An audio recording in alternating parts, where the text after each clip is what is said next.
So, ayun mga kagwapo. Mayroon naman tayong panibagong content. Today ang ipapakita natin ay kung anong variety yung mga nakikita nyo. Anong variety yung ginagamit namin dito na sa pagtatanim ng kalabasa. Okay? So, yung previously, yung mga nakikita nyo po na kaganda-gandang kalabasa farm. So, ito yun. Suprema F1 po. So ito po yung ginagamit namin. This is not a part of advertisement. So hindi po ito pag-endorso ano. Wala po itong kilalaman sa pag-endorso. Pagkat pinapakita lang namin sa inyo kung ano yung ginagamit namin na variety. So today, tatanim natin siya. We applying for direct planting po. So hindi po tayo nagta-transplant. So kung nakikita nyo yan, may marka na po ito. So dinaanan po siya ng araro, pinaararo 3 by 3 meters po ano. So 3 by 3 meters yung pagtatanim natin dito sa distance. So nasa inyo po 'yon, depende po sa inyo kung gaano ka kung anong distance ang ano nyo prepared nyo sa inyong kalabasa farm. So sa amin 3 by 3 meters po yung distansya ng pagtatanim namin dito. So kung mapapansin nyo, ayan, may pipakita ako sa inyo.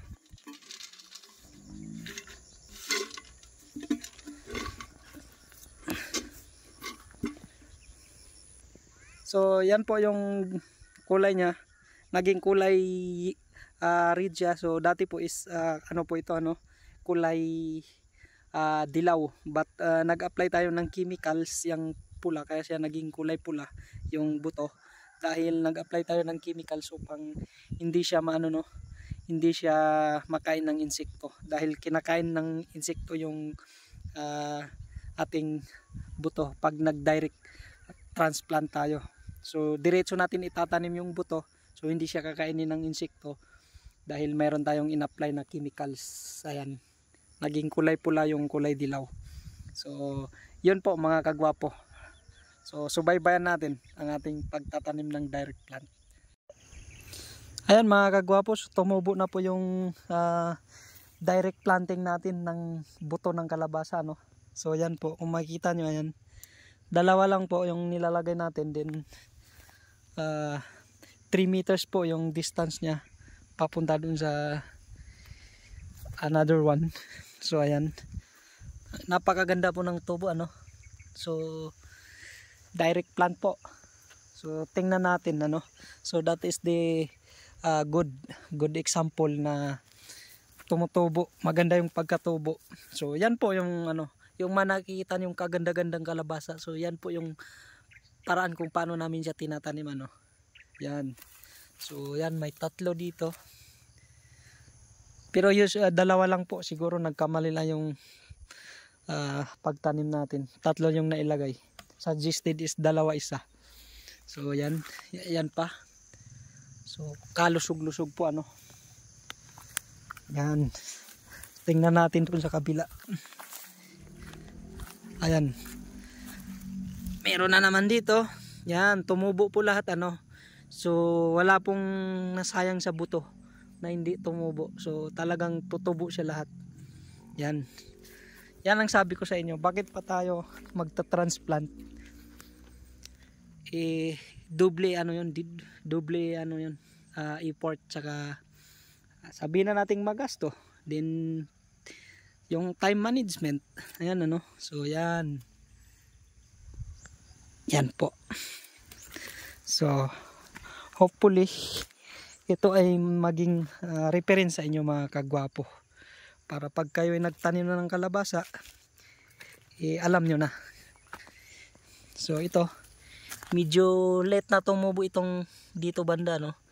Ayan.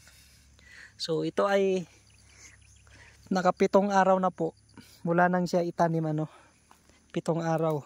3 araw po tutubo na po. But this is 7 days na po yung nakikita nyo na tumubo na kalabasa. So yan po mga kagwapo.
So ito po yung kulay ng buto.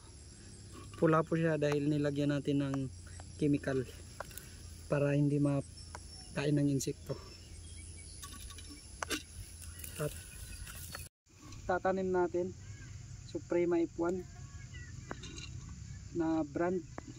So ito yung ginagamit natin na variety. So good siya. Yan. Suprema F1. Malalaki yung bunga nito at saka madami yung bunga niya.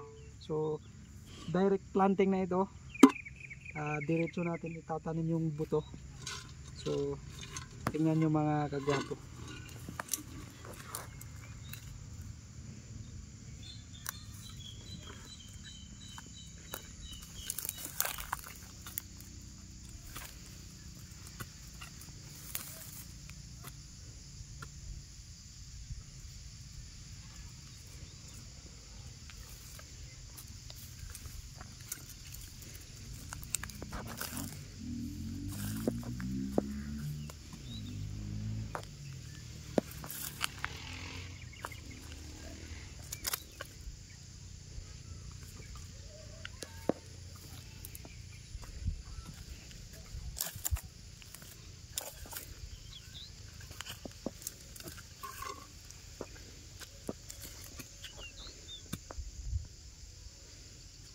Tawa-tawatan na mo ano.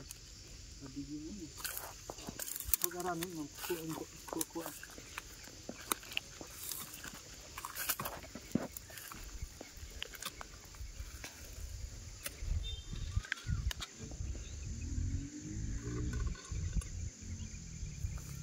Nag-ikap talaga.